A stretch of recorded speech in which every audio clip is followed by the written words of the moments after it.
The alchemist. भूमिका। सपनों और नियति की कहानी। द एल्केमिस्ट एक दार्शनिक उपन्यास है जो सपनों, उद्देश्य, विश्वास और आत्म खोज की यात्रा को सरल लेकिन गहरे प्रतीकों के साथ प्रस्तुत करता है। कहानी का नायक सैंटियागो, स्पेन का एक युवा चरवाहा जो एक खजाने के सपने के पीछे निकल पड़ता है। लेखक पौलो कोएल्हो ये दिखाते हैं कि इस इंसान की एक पर्सनल लेजेंड होती है। वह काम जिसे करने के लिए वह पैदा हुआ है। ये कहानी हमें सिखाती है कि मंजिल से ज़्यादा महत्वपूर्ण वह यात्रा है जो हमें भीतर से बदल देती है। अध्याय 1, चरवाहा और सपना। कहानी की शुरुआत सैंटियागो से होती है जो अपनी भेड़ों के साथ अंडलूसिया की पहाड़ियों में घूमता है। उसका जीवन सरल है लेकिन उसका मन जिज्ञासु। वह दुनिया को जानना चाहता है। एक रात उससे बार बार वही सपना आता है, मिस्र के पिरामिडों के पास खजाने का। यह सपना उसके भीतर बेचैनी और उत्सुकता जगाता है। यह अध्याय बताता है कि जब कोई सपना बार बार लौटता है तो एक संकेत होता है कि जीवन में हमें उसकी दिशा में बुला रहा है। अध्याय 2, सालेम का राजा और पर्सनल लेजेंड। सैंटियागो की मुलाकात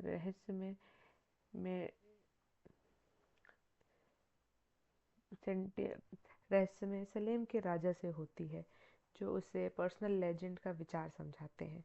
राजा बताते हैं कि बचपन में हर इंसान अपने सपनों को साफ साफ जानता है, लेकिन समय के बाद डर और समाज की अपेक्षाएं उन्हें दबा देती हैं।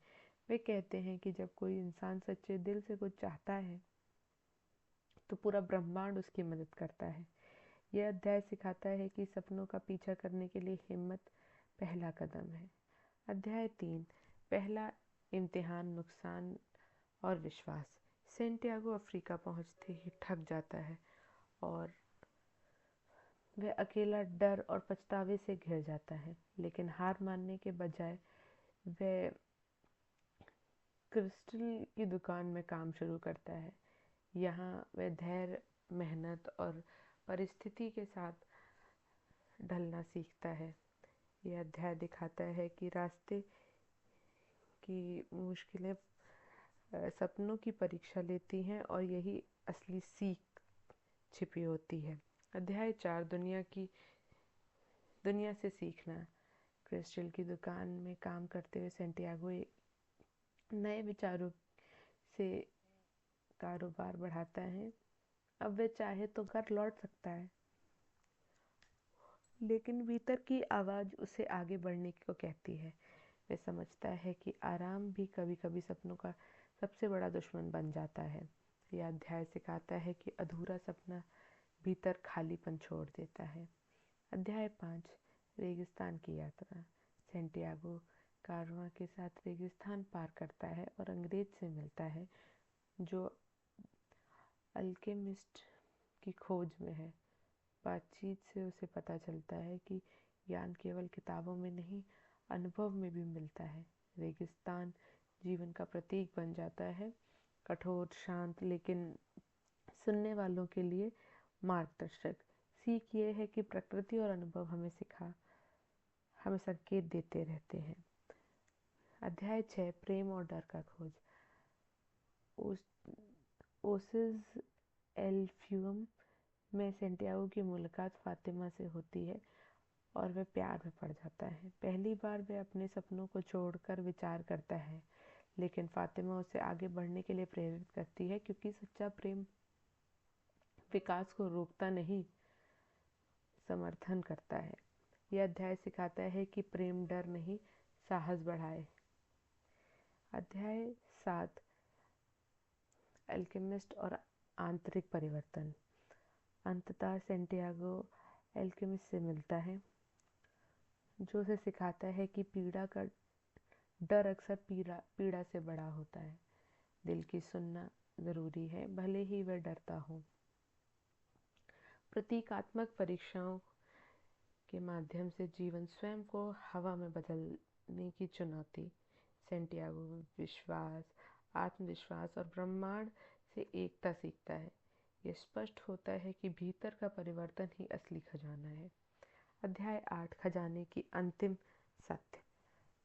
पर पिरामिडों के पास सैंटियागो को लुटेरे मारते हैं और बताते हैं कि असली खजाना तो स्पेन के उसी चर्च के पास है जहाँ से उसने यात्रा शुरू की थी। वह लौटता है और वही खजाना पा लेता है। वह समझ जाता है कि यात्रा ज़रूरी थी ताकि वह खजाने की कीमत समझ सके। सीख यहाँ ये है कि कभी कभी जो हम दूर ढूंढते हैं वह पास ही होता है, पर समझ यात्रा से आती है। निष्कर्ष। यात्रा का अर्थ। द अल्केमिस्ट बताती है कि जीवन इच्छा और विश्वास के बीच संवाद है। सपने एक कारण से आते हैं और उन्हें अनसुना करना पछतावे को जन्म देता है। रास्ते ही वह बाधा एक सबक है। अंततः सफलता केवल सोना नहीं, आत्मखोज, प्रेम और जागरूकता है। ये कहानी याद दिलाती है कि डर, शक और आत्मा तीनों सपनों के सामने दीवार बन सकते हैं, लेकिन साहस और धैर्य के साथ आगे बढ़ने पर जीवन रास्ता दिखाता है। असली खजाना वह इंसान है जो हमें सपनों का पीछा करते हुए बनते हैं। जब आप विश्वास और साहस के साथ अपने सपनों का पीछा करते हैं तो आप सिर्फ खजाना नहीं पाते, आप खुद को पा लेते हैं। धन्यवाद।